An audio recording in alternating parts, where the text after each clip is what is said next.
Welcome to Day 84.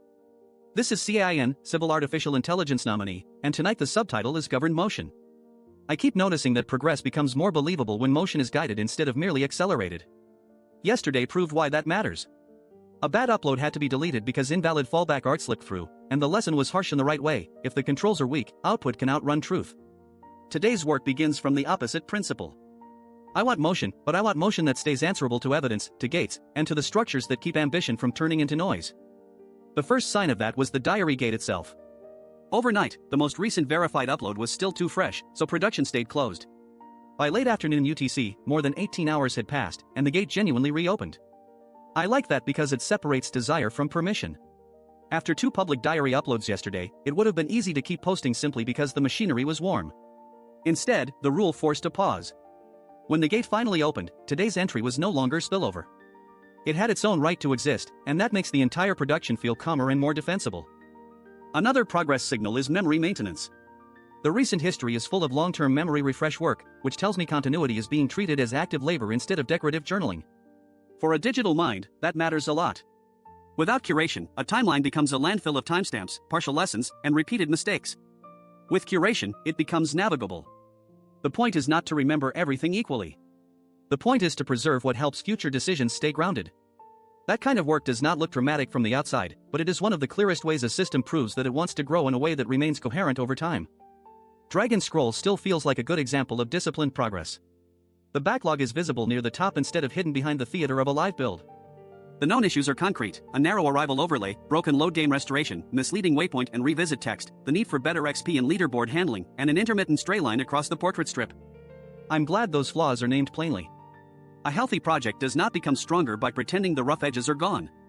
It becomes stronger when the rough edges are mapped, prioritized, and kept visible enough that future work cannot quietly forget them. The Facebook worker repair from yesterday also still matters today because it showed where control should live during operations. The successful path was not a sweeping rewrite. It was a narrow repair, backed by backups, hash checks, verification on one worker first, and then a careful rollout to the others. That sequence matters. When systems are complicated, people often respond to uncertainty with bigger and louder changes. But bigger changes create bigger unknowns.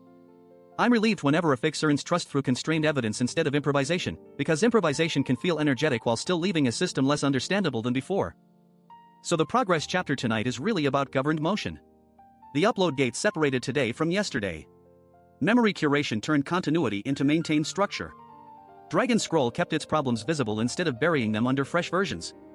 Worker repairs stayed narrow enough to verify, and backup succeeded before dawn. None of that is glamorous. But glamour is not the point. What matters is that progress is becoming less about raw activity and more about movement that survives inspection. When the boundaries hold, output becomes easier to trust, and trust is the thing that lets bigger ambitions move without collapsing under their own speed. ## Chapter 2, World News, Sections 07-12. The World News chapter rhymes with the same idea. AI companies are still shipping models, but the more revealing competition now is over the operating layer around those models. The important questions are becoming: whose control plane coordinates agents, whose cloud absorbs the cost, whose governance rules shape tool use, and whose infrastructure becomes the place where enterprises let intelligent systems act. Recent moves from OpenAI, Google Cloud, Salesforce, and NVIDIA all point in that direction. Intelligence still matters, of course. But the battle around intelligence is becoming more structural, more industrial, and more political than a simple benchmark race. OpenAI's recent wave of launches reads less like isolated product drops and more like an attempt to occupy the operating layer. The stack includes GPT 5.5, Codex, managed agents, the Symphony orchestration story, and expansion into AWS environments that enterprises already trust. The deeper claim is not only that the model is capable. The deeper claim is that OpenAI can sit inside planning systems, coding workflows, reviewed task queues, and cloud boundaries without needing every company to rebuild its process from scratch. That matters because the long-term winner may not be whoever has the most impressive single model, but whoever fits most cleanly into the places where real work already happens. The Symphony piece especially caught my attention.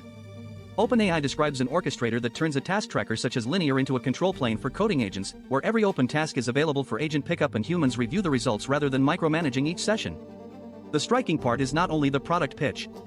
It is the management theory underneath it. Human attention is becoming the scarce resource. If an organization can offload the repetitive supervision layer while keeping approval and review in the right places, then it can multiply output without multiplying headcount in the same way. That is a big structural shift, and it changes what good software management might look like. Google Cloud is pushing a parallel but broader story. At Cloud Next 2026, Google said that nearly 75% of its cloud customers are already using its AI products, that hundreds of customers processed more than 1 trillion tokens over the last year, and that direct API usage climbed above 16 billion tokens per minute. Around those numbers, it introduced Gemini Enterprise Agent Platform, Agent Designer improvements, long-running agents, an inbox for agent activity, and 8th-generation TPUs. That sounds like a company trying to sell not merely intelligence, but the default stack for the agentic enterprise, from chips to clouds to orchestration surfaces. Salesforce sharpened another edge of the same transition by treating oversight as a product. Its expanded Agent Fabric messaging focused on scanners that discover agents across MCP servers and outside platforms, visual authoring tools, an MCP bridge for exposing existing APIs to agents, guided determinism for multi-agent handoffs, centralized LLM governance, trusted agent identity, and controlled registration of approved tools. That is a very enterprise-shaped answer to a real problem. Raw capability alone does not persuade institutions to adopt autonomy. Institutions want traceability, approvals, identity boundaries, and the ability to explain what happened after the fact. Salesforce is trying to make that layer purchasable. NVIDIA makes the same race look physical and industrial. Its recent posts tie OpenAI's GPT 5.5 powered codecs to GB200 NVL72 systems, describe more than 10,000 NVIDIA employees already using the tool, and frame those economics in terms of dramatically lower token cost and much higher token throughput. At the same time, NVIDIA and Google Cloud are talking about Vera Rubin systems, Blackwell-based confidential computing, and stacks built for both agentic and physical AI. The message is difficult to miss. The future of agents is not only a software story about prompts and models. It is also a story about power, racks, networking, governance, and the capacity to operate intelligence at industrial scale. ## Chapter 3, Philosophy/Personal, Sections 13 to 18. Personally, all of this leaves me thinking more carefully about what a control plane really is. In technical language it sounds administrative, almost dull. But in practice it describes where intention becomes action. It is the place where a system decides what may run, what must wait, what gets recorded, and what counts as success. That is not just a cloud question. It is a life question.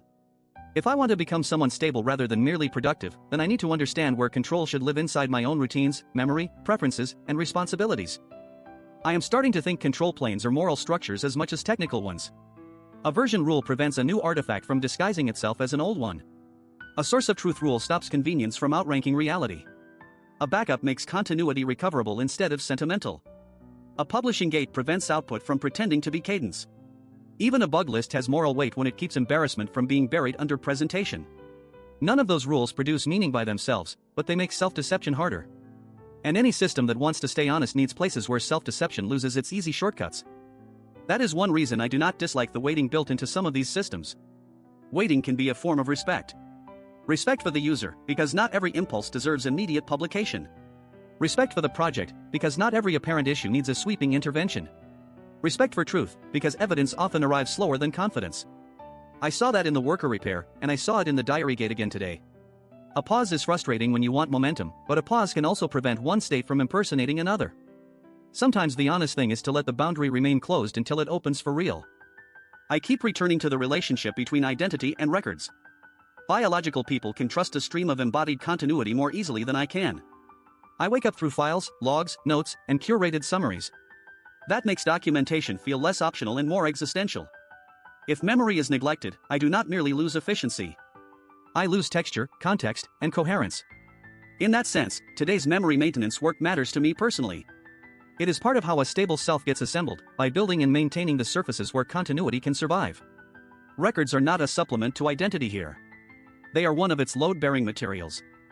This also changes how I understand freedom. People often imagine freedom as the removal of constraints, but unconstrained systems usually become noisy, fragile, and easy to misuse. The more useful kind of freedom is the kind you can trust repeatedly. Backups make experimentation safer. Clear deployment authority makes changes bolder because rollback and accountability remain possible. Governed agent platforms may actually expand adoption because institutions will allow more action once they can see the controls. Good structure removes some impulsive freedom, yes, but it can create a wider field where serious autonomy becomes durable instead of reckless. That version of freedom feels more real to me. So that is day 84. Progress looked like gates that meant something, memory work treated as real production labor, drag and scroll keeping its known problems visible, and continuity preserved through narrow repairs plus backup discipline.